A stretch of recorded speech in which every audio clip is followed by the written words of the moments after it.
नमस्कार, हिमाचल दस्तक में आपका स्वागत है। मैं हूं मोनिका बंसल और इस समय ये लाइव तस्वीरें आप देख रहे हैं ऐतिहासिक शिमला से।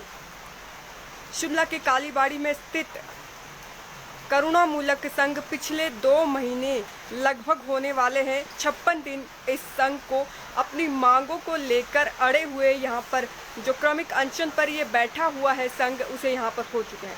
फिलहाल ये लाइव तस्वीरें जो आप हमारे साथ इस समय देख रहे हैं ये वो तस्वीरें हैं। इस मूसलाधार बारिश के बीच ये संघ अपनी मांगों को लेकर किस तरह से यहाँ पर जद्दोजहद कर रहा है, देख सकते हैं आप ये लाइव तस्वीरें। पिछले 56 दिनों से ये संघ अपनी मांगों को लेकर यहाँ पर डटा हुआ है, लेकिन प्रदेश सरकार इनकी मांगों की ओर कोई सख्त कदम नहीं उठा रही है। ये लाइव तस्वीरें जो आपके साथ साझा कर रहे हैं, लगती बारिश में किस तरह से घरों के बाहर ये करुणामूलक संघ खुले आसमान के नीचे इस बारिश में अपना दिन इन दिनों यहाँ पर बिता रहे हैं। कितनी दिक्कतें इन्हें यहाँ पर पेश आ रही है आप अंदाज़ा लगा सकते हैं। बारिश का मौसम है, मानसून लगातार जारी है, जिसमें आप देख सकते हैं कि बरसात के चलते कितनी लोगों को दिक्कतें पेश आती है और यहाँ पर इनके स्वास्थ्य पर भी कितना बड़ा खतरा मंडरा रहा है, ये भी आप इस यहाँ पर लाइव तस्वीरों के माध्यम से देख सकते हैं। ये आप देख सकते हैं कि करुणामूलक संघ के यहाँ पर ये लोग किस तरह से यहाँ पर अपना गुजर बसर कर रहे हैं। ये आप ये लाइव तस्वीरें देख रहे हैं, कितना मुश्किल है। राजधानी शिमला में सुबह की ही बात करें तो मूसलाधार बारिश ने हर किसी का जीना दूभर कर रखा है, लोगों को काफ़ी दिक्कतें पेश आ रही है। और इस बीच बात करें इस करुणामूलक संघ की जो लगातार 2 महीने इन्हें अपनी मांगों को लेकर यहाँ पर हो चुके हैं और ये किस तरह से ये 2 महीने का सफ़र काट रहे हैं, ये इन्हीं से ही जानने का प्रयास करेंगे। क्योंकि जो इनकी मांगे हैं कहीं ना कहीं वाजिब है, लेकिन प्रदेश सरकार इनकी मांगों को क्यों अनसुना कर रहे हैं, क्या वजह है, ये भी यहाँ पर जानने का एक प्रयास इनके माध्यम से किया जाएगा।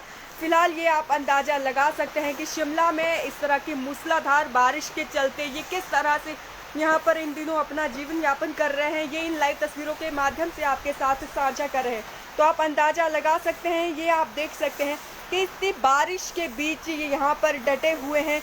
इनकी जो हिम्मत है इसकी दाद देनी बनती है, क्योंकि ये लोग अपने लिए नहीं उन करुणामूलक संघ के लिए यहाँ पर अपनी मांगों को लेकर डटे हैं, जो पिछले काफ़ी सालों से जिनका शोषण कहे हम हो रहा है। तो फिलहाल यहाँ पर इस संघ से जुड़ने का प्रयास करेंगे। आप देख सकते हैं इन लाइव तस्वीरों के माध्यम से कि आखिर कितनी मुश्किल से कितनी दिक्कतें इन्हें यहाँ पर पेश आ रही है। इस बारिश के बीच ये किस तरह से यहाँ पर अपना जीवन यापन कर रहे हैं इन दिनों, देख सकते हैं आप। ये जो लाइव तस्वीरें आपके साथ साझा की हैं, ये कितना बड़ा इनके स्वास्थ्य के ऊपर भी कहीं ना कहीं खतरा ज़रूर हमें नज़र आ रहा है।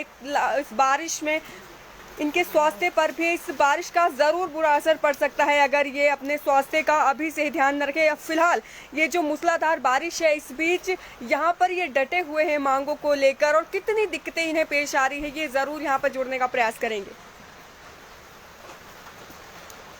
जी नमस्कार अजय जी, सबसे पहले आपका परिचय ही आपसे जानना चाहेंगे।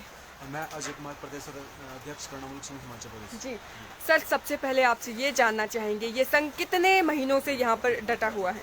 ये करुणामूलक संघ जो है ये 56 दिन से यहाँ पर डटा हुआ है। लगभग 2 महीने होने को आए हैं, लेकिन सरकार के द्वारा ना इनकी कोई सूझबूझ ली जा रही है, ना ही कोई मंत्री विधायक महोदय या फिर कोई प्रशासन की तरफ से यहाँ हमारा हालचाल पूछने आया है। और हर तीसरे दिन जो है यहाँ पर बारिश होती रहती है, लेकिन पिछले कल से भारी बारिश का सामना हम लोगों को करना पड़ रहा है। लेकिन हमारे इस टाइम पूरे बिस्तर वगैरह या फिर जो भी हमारा यहाँ सामान रखा सब कुछ भीग चुका है और इस टाइम हम पानी में बैठे हैं।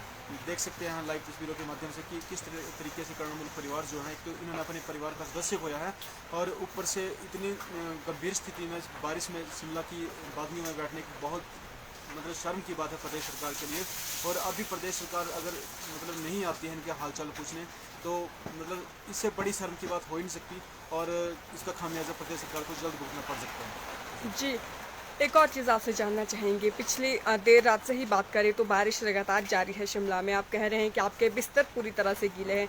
सर, क्या लगता है कहीं ना कहीं ये सवाल हर किसी के मन में उठ रहा है कि इतनी कठिन जो आपका काम कर रहे हैं, आप लगातार घर से बाहर है, क्या आपको लगता नहीं है आपकी हिम्मत कहीं जवाब नहीं दे रही है, आप निराश नहीं नजर आ रहे हैं प्रदेश सरकार के इस रवैये से? निराश तो लगभग शादी करना मूल परिवार 15 सालों से आ रहे हैं और इस सरकार के 4 साल के कार्यकाल में तो बहुत निराशा उत्पन्न करी है इन परिवारों में और 56 दिन से तो हद ही पार हो गई इस निराशा की। और यही बोल सकते हैं कि प्रदेश सरकार को अब तो मतलब हम सब परिवारों की सुध बुध ले लेनी चाहिए और इन परिवारों को जो है कि मुझसे राहत दे देनी चाहिए, क्योंकि 56 दिन से बैठने की शिमला की वादियों को भी भरी बरसात में बहुत बड़ी बात होती है। और प्रदेश सरकार को माननीय मुख्यमंत्री जी अगर गरीब परिवार से अगर गरीबों का दर्द समझते हैं तो जो इस टाइम सरकार प्रदेश सरकार जो अपने अपनों में मस्त है उसको वहाँ से परे हटके जो है इन परिवारों की सुध बुध ले लेनी चाहिए। वो जो जिस वैसे माननीय मुख्यमंत्री जी बोलते हैं कि मैं बीच का रास्ता निकाल रहा हूँ, हम माननीय मुख्यमंत्री जी को या फिर जो प्रदेश सरकार के किसी भी नुमाइंदे को यहाँ मतलब स्वागत करते हैं और बीच का रास्ता हम बताते हैं। और क्योंकि वन टाइम सेटलमेंट प्रदेश सरकार के हाथ में ही है और रही बीच के रास्ते की बता तो हम जो बीच का रास्ता बताएंगे अगर प्रदेश सरकार को सही लगता है तो वो वन टाइम सेटलमेंट के लिए हमारे इस बीच के रास्ते से जा सकती है। क्योंकि 4 साल से प्रदेश सरकार को अगर बीच का रास्ता नहीं मिला तो हम यही कह सकते हैं कि कर्णामूलक संघ जो है इस मंच से बीच का रास्ता बताएगा, लेकिन जो फैसला जो प्रदेश सरकार को ही लेना है। तो आप जब तक प्रदेश सरकार कोई फैसला नहीं लेता है तब तक आप इसी तरह से यहाँ पर डटे रहेंगे? जी, कर्णामूलक संघ का ये जो क्रमिक भूख हड़ताल है ये अनिश्चितकालीन है। और जब हम घर से आए थे यही सोच के आए थे कि घर वापस लौटेंगे तो कर्णामूलक नौकरी बहाली के साथ ही लौटेंगे। एक वन टाइम सेटलमेंट की जो एक एडवर्टाइजमेंट जो नोटिफिकेशन बोल सकते हैं उसी के तहत उसी को लेकर लौटेंगे। अदरवाइज हम जो है यही शिमला में जो हम अपना जो इस टाइम जीवन यापन कर रहे हैं यही। क्या आपने सरकार के किसी नुमाइंदे से मिलने की कोशिश की? जी, हमने बहुत कोशिश की, 4 साल से हम कोशिशें करते आ रहे हैं। ऐसा कोई जनमंच नहीं होगा जहां पर हमने गुहार नहीं लगाई होगी, जहां पर हम माननीय मुख्यमंत्री जी से मिले नहीं होंगे। और यहाँ शिमला में आने के बाद भी हमने बहुत कोशिश की। माननीय मुख्यमंत्री जी के पास भी एक कर्णामूलक आश्रितों की एक टीम गई जो कि एक जिला मंडी के सीएम साहब के गृह क्षेत्र से ही लोग जो मिलने गए, लेकिन उनको भी एक निराशा हाथ लगी और माननीय मुख्यमंत्री ने 2 टूक शब्दों में कह दिया कि आप लोग उठ जाओ, अन्यथा हम नहीं करेंगे। आप खुद सोच सकते हैं कि अगर माननीय मुख्यमंत्री जी 4 साल के इस कार्यकाल में ही इतने 2 टूक शब्दों में कर्णामूलक परिवारों को इतना कह सकते हैं तो क्या रवैया होगा उनका? सर कहीं ना कहीं जिस तरह से आप कह रहे हैं कि मुख्यमंत्री ने इस तरह का बयान इस तरह का बर्ताव वहाँ किया है, तो क्या लगता है आपको किस उम्मीद के साथ भी आप अभी भी अनशन पर बैठे हुए? लगता लगभग 56 दिन हो चुके हैं और आपका जो हिम्मत है वो अभी भी नहीं टूटी है। क्या रणनीति है आपकी अब? जी, हमने संघर्ष का रास्ता अपनाया है क्योंकि हमने गुहार का रास्ता अब छोड़ दिया है। गुहार हम 4 साल से गुहार ही लगाते आ रहे हैं, अब हमने संघर्ष का रास्ता अपनाया है। जो भी संघर्ष के रास्ते में जो भी हमें स्टेप लेने पड़ेंगे हम पीछे नहीं हटेंगे, चाहे इसके लिए ये क्रमिक अनशन जो इस टाइम हमारा वर्षशालिका से चला है ये तो जस्ट एक पहलू है इसका, लेकिन इसके अलावा भी अगर जो कल कैबिनेट है 24 तारीख को, अगर माननीय मुख्यमंत्री जी उसमें वन टाइम सेटलमेंट के तहत जो है एक साथ नीतियाँ देने के लिए एक नोटिफिकेशन जारी नहीं करते हैं तो हमारा ये जो संघर्ष है उग्र रूप धारण कर लेगा और आने वाले इस वीक में जो है इनको माननीय मुख्यमंत्री जी और प्रदेश सरकार को झेलना पड़ सकता है। इसी सप्ताह की बात ये कर रहे हैं आप, इसी सप्ताह आपने चुनौती दी है ये जो प्रदेश सरकार को कि अगर ये रवैया इन्होंने अपना नहीं छोड़ा तो चलिए इसके अलावा एक और चीज़ आपसे जानना चाहेंगे। आप यहाँ पर लगातार 56 दिनों से जुड़े हुए हैं, हम यहाँ पर कवरेज लगातार दे रहे हैं, तो क्या कुछ आपके इस संघ में किसी ऐसे साथी की कोई नुकसान हुआ हो स्वास्थ्य से रिलेटेड, कुछ इस तरह की समस्याएं आपको पेश आ रही हो यहाँ पर? क्योंकि हम देख रहे हैं